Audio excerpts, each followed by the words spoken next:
Hi, it's Shannon from houseimprovements.com. In this video, I want to kind of answer that question or help you decide whether you need a drill driver. Get rid of that. Whether you need a drill driver or you need an impact driver.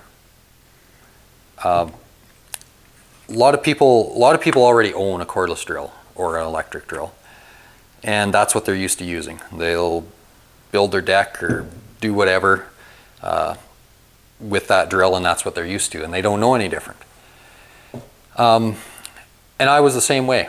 Impact drivers, I don't know, they've been out for probably, I'm not even too sure, let's say 10 years, I'm not even sure, 10, 15 years. The impact driver has come out, screws on there really tight. The impact driver's come out, and it's really made driving screws so much easier compared to a drill.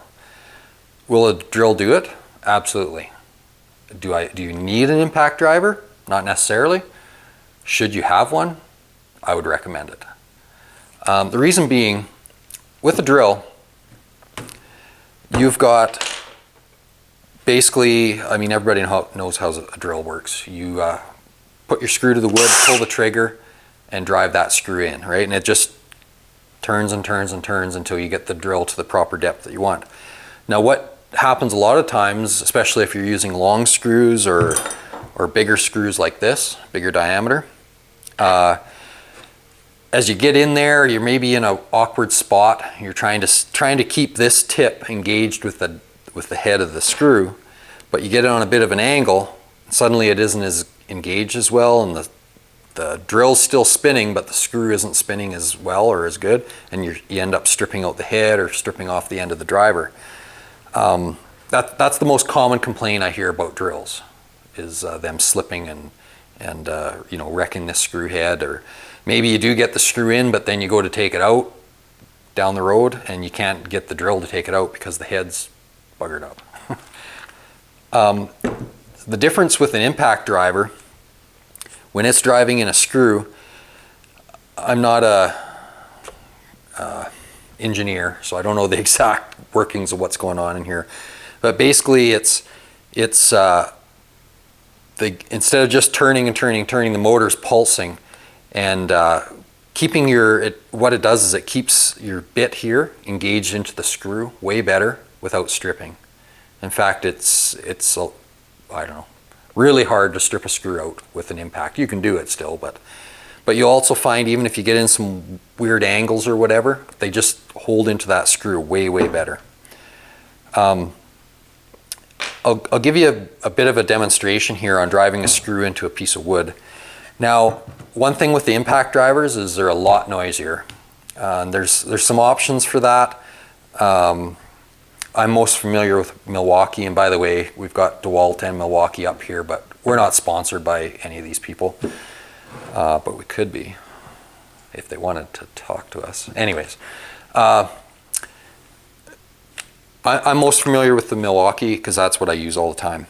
And I lost my train of thought and I don't know where I was going with that, but I just want to show you how I drive a screw into here. Oh, the noise, that's what it was.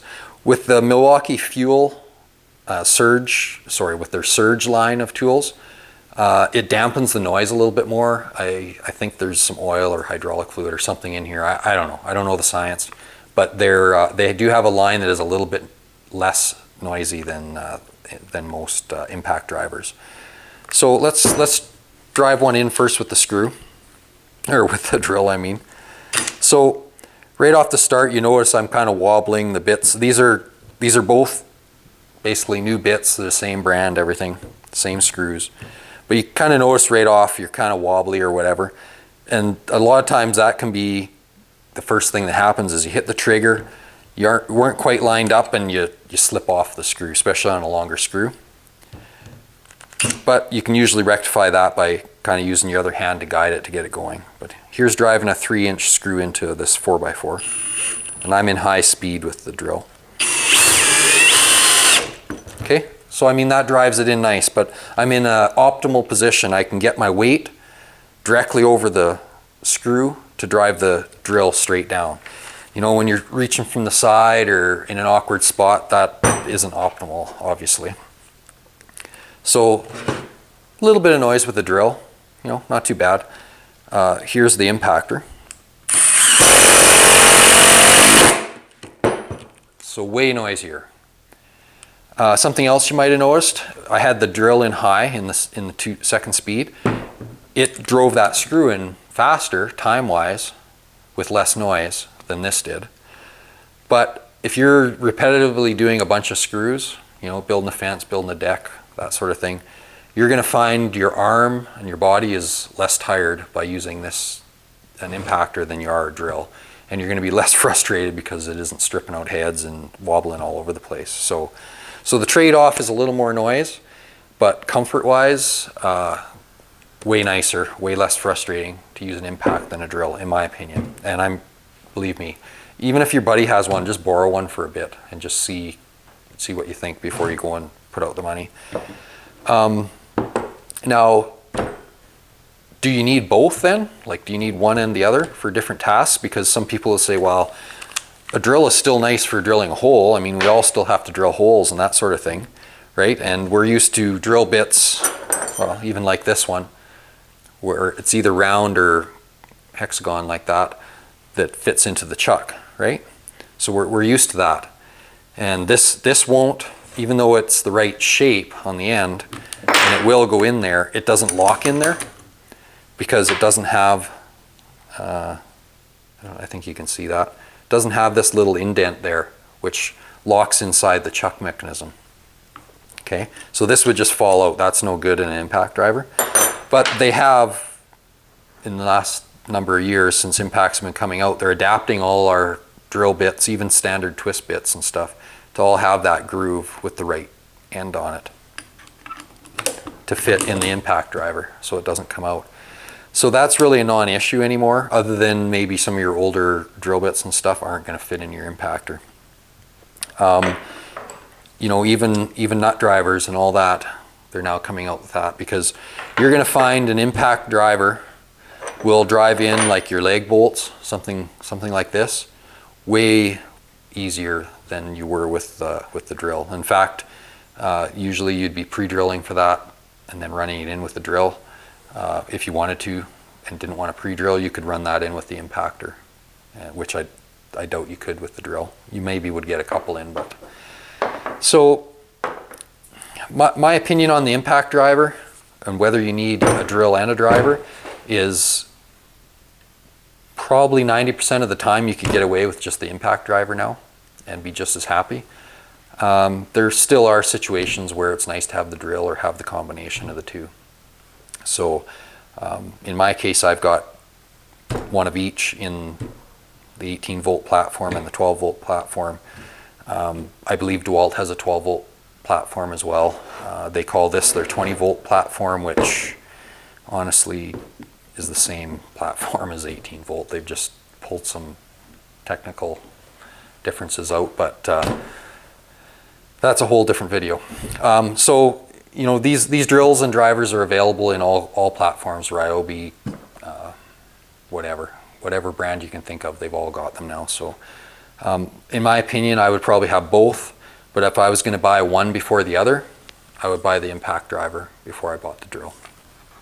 Okay, so that's just my 2 cents on the differences between them, which one I prefer to use on a daily basis, and whether you should own both or one or the other. Okay, so hopefully that helped you maybe make up your mind on your next tool purchase, whether you're going to just upgrade or buy a drill, or if you're going to get the impactor. A lot of these will come available in kits too, so buy the kit and then you got them both. Batteries are interchangeable as long as you're in the same brand, so there's no real difference there. A lot of the new impactors, they've got different speeds, so you've got some different speed choices on them. I think I'm holding it at the right angle for you. So you've got speed choices, just like on the drill, you've got a high and a low. On the drill, you've got some other clutch settings up here, but I would say 90% of the time I'm reaching for an impactor no matter what I'm doing. So appreciate you watching. If you like this video, please click the thumbs up icon there below and that just helps us out quite a bit. If you've never subscribed yet to our channel and you want to do so, you can click the subscribe button down below. After you do that, there'll be a little bell icon that shows up in its place. If you want to be notified every time we post some content or go live or whatever, by clicking the bell icon you can set up your notifications so you can be notified that, hey, House Improvements is putting up some awesome stuff again, I better go watch it. And other than that, you can follow us on all our social media. We got Facebook, Twitter, we've got the forum page on the website, which is a great place for questions about whether it's tools or projects you're working on, as well as a link to Patreon in the description below. Thanks a lot for watching.